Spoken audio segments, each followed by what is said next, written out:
Satreskrim Polres Bener Meriah mengungkap pelaku pencurian sepeda motor yang melibatkan anak di bawah umur.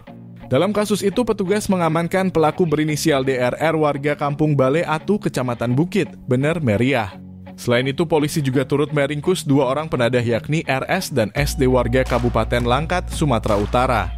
Kapolres Bener Meriah, AKBP Nanang Indra Bakti menjelaskan, dalam menjalankan aksinya DRR melibatkan 3 orang anak di bawah umur untuk mencuri 1 unit sepeda motor di daerah Kampung Kutetanyung, Kecamatan Bukit.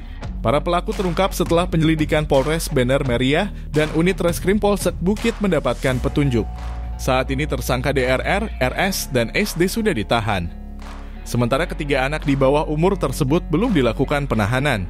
Untuk tersangka DRR dipersangkakan dengan pasal 363 ayat 2 KUHP tentang pidana pencurian dengan ancaman pidana penjara 9 tahun.